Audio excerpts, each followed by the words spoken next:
So you want to own a drug cartel? Here's a sentence that sounds like a joke until you check the source. Economists who've studied this industry compare its business model directly to Walmart's. Not the drugs, the strategy. The global drug trade generates an estimated $300 billion a year, more revenue than most Fortune 500 companies, moved almost entirely outside any bank, any court, any regulator that could actually enforce a contract. Here's the first concept that explains everything. Monopsony, not monopoly. A monopoly is one seller controlling a market. A monopsony is one buyer controlling it.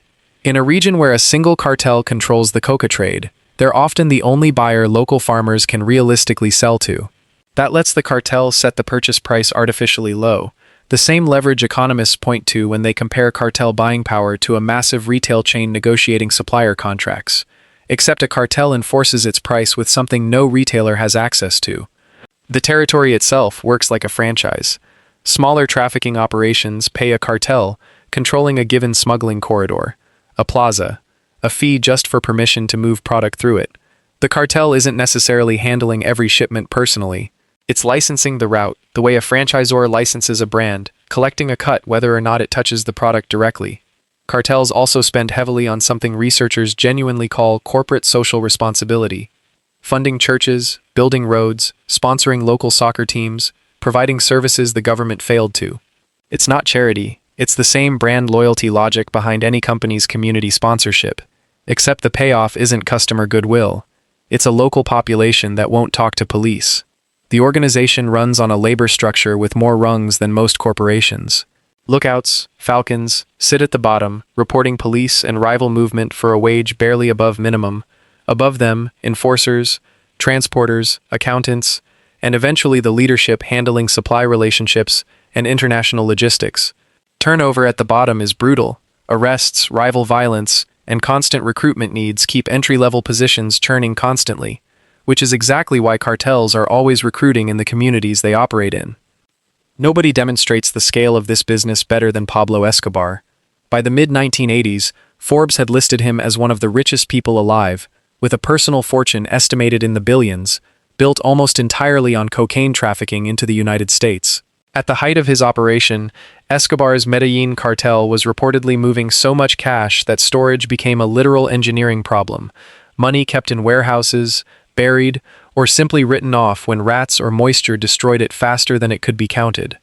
He even kept a private zoo, complete with imported hippos, animals so impractical to transport that their descendants are still living wild in Colombia today, decades after his death. But scale attracted exactly the kind of attention no cartel can survive.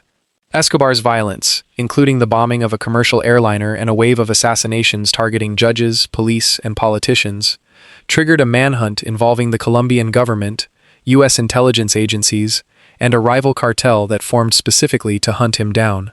He was killed by Colombian police in 1993, and within years, the vacuum his death created was filled by exactly the kind of fragmented, harder-to-track smaller organizations that make up much of the trade today. The modern version of this business learned from that collapse.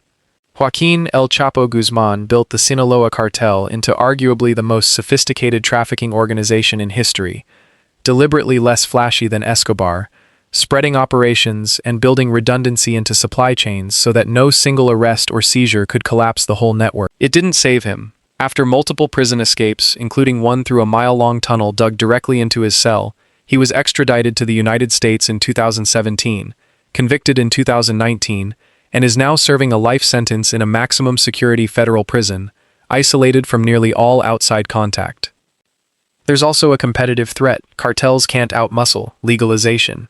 In U.S. states where marijuana became legal, cartel researchers found wholesale prices for illegally trafficked marijuana collapsed, in some estimates by as much as 75%, as legal domestic growers simply outcompeted smuggled product on price and consistency. It's the one competitor a cartel can't threaten, bribe, or outgun. A legal market with lower costs and none of the risk. So let's run this the way researchers who've actually studied the economics do. The good period, a cartel controls a stable smuggling corridor, keeps violence low enough to avoid drawing international attention, maintains its monopsony pricing power over local suppliers, and reinvests in exactly the community relationships and corruption payments needed to keep local law enforcement looking elsewhere. Margins on the finished product, moved successfully to end markets, are enormous, among the highest of any commodity trade in the world. The bad period, a rival cartel contests the same corridor, triggering the kind of violence that draws government and international pressure. A high-profile incident, a bombing, a mass casualty event, a politically connected victim, turns a regional law enforcement problem into a national manhunt. Leadership gets captured or killed, and the organization either fragments into smaller, more violent factions fighting over the same territory, or gets absorbed by whichever rival was patient enough to stay out of the spotlight. Here's the sentence that actually explains this entire uncomfortable industry. A drug cartel makes the same decisions any monopoly-hungry business does. Control supply, eliminate competition, buy loyalty, reinvest in growth. Except every single one of those decisions is also a capital offense. Pablo Escobar proved how big this business can get. El Chapo proved that even the smartest version of it still ends in a cell. The economics work. The ending never does.